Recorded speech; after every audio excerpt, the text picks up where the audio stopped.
ನೀವು stock market ಅಲ್ಲಿ ಯಾವ್ದಾದ್ರು ಶೇರ್ ತಗೊಳಕ್ ಹೋದಾಗ NSE BSE ಅಂತ ಇರುತ್ತೆ. ಸೊ ಇವೆರಡರಲ್ಲಿ ಯಾವ್ದು ತಗೊಳ್ಳೋದು ಮತ್ತೆ ಇವೆರಡರ ಮಧ್ಯೆ ಡಿಫ್ರೆನ್ಸ್ ಏನು ಅಂತ ತಲೆ ಕೆಡ್ಸ್ಕೊಂಡಿದ್ದೀರಾ? ತಲೆ ಕೆಡ್ಸ್ಕೊಂಬೇಡಿ, ಸಿಂಪಲ್ ಆಗಿ ಎಕ್ಸ್ಪ್ಲೈನ್ ಮಾಡ್ತೀನಿ. ಸೊ ವಿಡಿಯೋನ ಸೇವ್ ಮಾಡ್ಕೊಳ್ಳಿ. ಸ್ನೇಹಿತರೆ, ಈಗ ಅಕ್ಕಿ ಮೂಟೆ ಬೇಕು ಅಂದ್ರೆ ನೀವು ಸೂಪರ್ ಮಾರ್ಕೆಟ್ಗೆ ಹೋಗಿ ತಗೋಬಹುದು, ಅಥವಾ ನಿಮ್ಮನೆ ಅಕ್ಕಪಕ್ಕ ಇರೋ ರೇಷನ್ ಅಂಗಡಿನಲ್ಲೂ ಕೂಡ ತಗೋಬಹುದು. ಸೊ ನೀವೆಲ್ಲೇ ಹೋಗಿ ತಗೊಂಡ್ರು ಕೂಡ ಅಕ್ಕಿ ಸೇಮ್ ಆಗೇ ಇರುತ್ತೆ. ಅದೇ ರೀತಿ ಸ್ಟಾಕ್ ಮಾರ್ಕೆಟ್ ಅಲ್ಲೂ ಕೂಡ. ಈಗ NSE ಅಂದ್ರೆ national stock exchange and BSE ಅಂದ್ರೆ ಬಾಂಬೆ ಸ್ಟಾಕ್ ಎಕ್ಸ್ಚೇಂಜ್. ಇವೆರಡು ಕೂಡ ಸೂಪರ್ ಮಾರ್ಕೆಟ್ಸ್. ನೀವು ಎರಡು ಕಡೆ ಕೂಡ ಶೇರ್ಸ್ ಅನ್ನ ತಗೊಳ್ಬಹುದು, ಶೇರ್ಸ್ ಅನ್ನ ಮಾರಬಹುದು. ಮೇಜರ್ ಡಿಫರೆನ್ಸ್ ಏನಂತಂದ್ರೆ BSE ಅನ್ನೋದು ತುಂಬಾನೇ ಹಳೆಯದು. 1875 ಅಲ್ಲಿ ಎಸ್ಟಾಬ್ಲಿಷ್ ಆಗಿದ್ದು, making it Asia's oldest stock exchange. ಮತ್ತೆ ಇದರಲ್ಲಿ 5,000ಕ್ಕಿಂತ ಹೆಚ್ಚು ಕಂಪನೀಸ್ ಲಿಸ್ಟ್ ಆಗಿದೆ. ಈಗ ನೀವು ಸೆನ್ಸೆಕ್ಸ್ ಅನ್ನೋ ಒಂದು ವರ್ಡ್ ಅನ್ನ ಕೇಳಿರ್ತೀರ ಅಲ್ವಾ? ಅದೇನಂತಂದ್ರೆ ಸೆನ್ಸೆಕ್ಸ್ ಅನ್ನೋದು it's on Indian stock market index.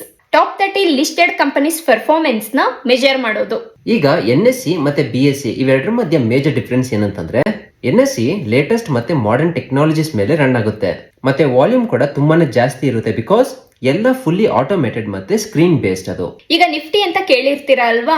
ಈ NSE ನಲ್ಲಿ ಲಿಸ್ಟ್ ಆಗಿರೋ ಟಾಪ್ 50 ಕಂಪನೀಸ್ ನ ನಿಫ್ಟಿ 50 ಅಂತ ಕರೀತಾರೆ.